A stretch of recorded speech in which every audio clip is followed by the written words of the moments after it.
Il y a quelque temps de ça, un de mes amis me propose un défi.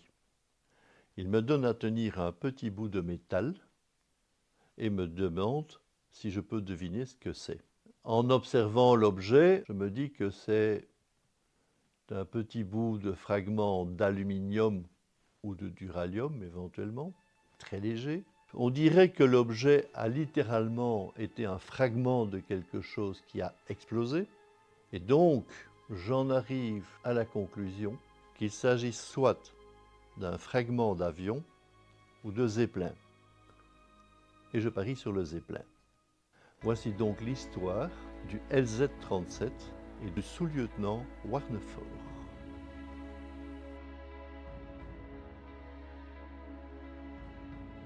En 1915, les zeppelins commencent à être utilisés par les Allemands pour bombarder l'Angleterre et la France, en particulier Londres, Paris, mais les autres villes tout autant. Le 7 juin 1915, 3 zeppelins LZ-37, 38 et 39 sont en route pour bombarder l'Angleterre. Toutefois, le mauvais temps sur la Manche les empêche de passer et profitent de l'occasion pour passer par Calais et bombarder Calais. Évidemment, la défense antiaérienne de Calais leur répond, mais sans faire vraiment de dégâts, à part que le LZ-37 est légèrement touché et perd un petit peu d'hydrogène. Les zeppelins sont utilisés parce qu'ils peuvent monter très très haut dans le ciel, donc échapper à ce qu'on appelle la FLAG, la défense antiaérienne, et échapper aux avions. Toutefois, le LZ-37 ne peut plus monter aussi haut. Donc, il décide de lâcher les LZ-38 et 39 et de se rendre à Gontrode, près d'Ostende.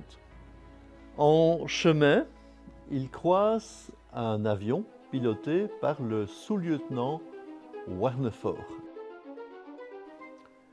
Rapport du sous-lieutenant Warnefort. 7 juin. En arrivant à Dixmude vers 1h05 du matin, j'ai repéré un zeppelin au-dessus d'Ostende et je me suis mis à sa poursuite.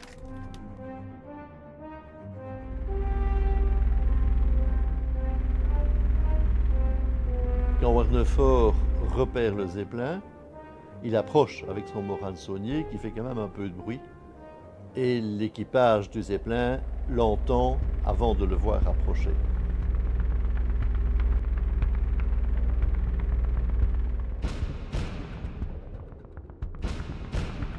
L'affrontement est inévitable.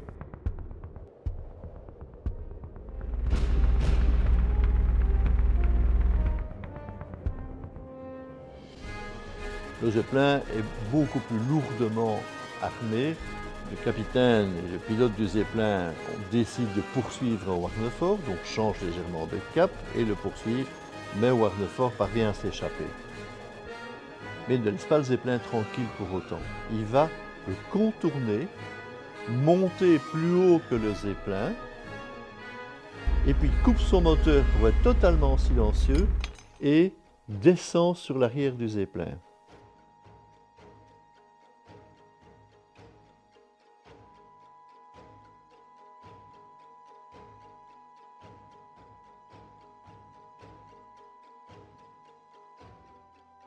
Une fois arrivé au-dessus de cet énorme ballon, il va larguer 6 bombes de HAL.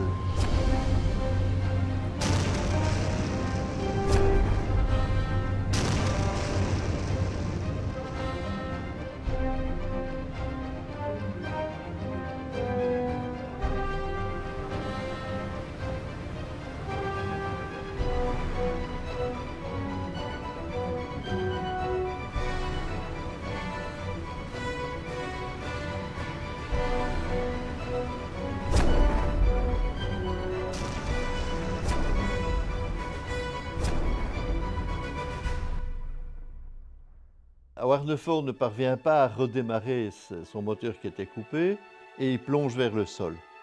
Mais avant de s'écraser, le moteur redémarre, un peu d'essence probablement arrive à ce moment-là dans le moteur, et il parvient à se poser en territoire inconnu.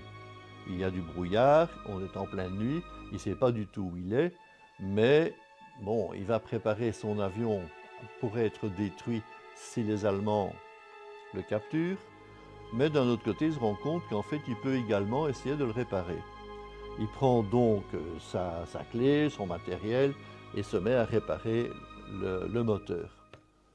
Il enlève le fragment de Zeppelin qui a coupé l'alimentation, ce fragment-ci, c'est ça l'histoire de cet objet, le met dans sa poche et finit par le réparer.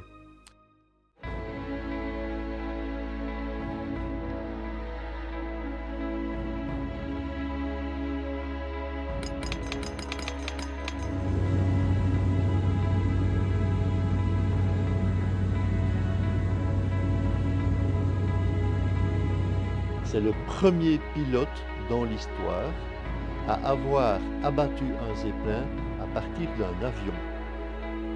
Et donc, il est considéré comme un héros et sera fêté comme tel. Bien entendu, après son exploit, la tête de Warnefort est dans tous les journaux. Par exemple, dans le J'ai vu ici, ceci est une des illustrations de cet article qu'on va retrouver dans pas mal de journaux, y compris ici. Warnefort est donc remercié et félicité par son commandement et va recevoir par télégramme la Victoria Cross, qui est la plus haute distinction militaire anglaise. Lorsque le Zeppelin est tombé sur Mont Saint-Amand, il y a eu au sol 2 malheureuses victimes, une nonne et une jeune fille. Une chose étonnante, c'est que le Steuermann, le timonier du Zeppelin, passe à travers le toit du bélinage et tombe dans le lit d'une nonne. Heureusement pour elle, elle ne dormait pas à ce moment-là. Mais elle a peut-être dû remercier Dieu de lui avoir envoyé un homme dans son lit. Warnefort, peu de temps après, ce sont les Français qui veulent le féliciter, puisque c'est quand même un exploit, et il est invité à la base de Buc, près de Paris, pour recevoir la Légion d'honneur des mains du général Joffre. Fiesta énorme s'il en est, le type est complètement estomaqué par le succès que son exploit entraîne, il est même un peu honteux d'avoir autant de succès pour un acte que lui considère comme très simple. Attention, le mec a quand même fait des manœuvres incroyables pour bombarder ce Zeppelin. Et dans l'enthousiasme général, un jeune apprenti pilote belge, mais qui se trouve en formation à la base de Buc, ce pilote s'appelle Édouard Tollet, le félicite et dans l'émotion générale, Warnefort prend le fragment de Zeppelin et l'offre un peu comme porte-bonheur à Tollet. C'est comme ça que petit à petit, ce fragment reviendra jusqu'ici en passant par d'autres propriétaires avant. Puis, le sous-lieutenant Warnefort doit retourner à Furnes et doit en profiter pour conduire un avion, donc pour piloter un nouvel avion. Mais malheureusement pour lui, il monte à bord avec un journaliste américain. L'avion décolle et à 60 mètres de haut, l'aile droite de l'avion se détache et les 2 passagers se tuent immédiatement.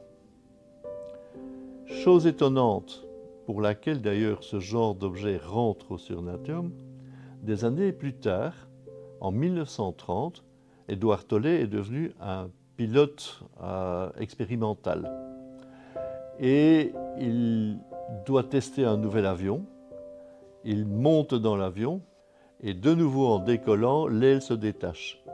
Mais là, Tollet est suffisamment maître de son appareil, il survivra, à part quelques contusions.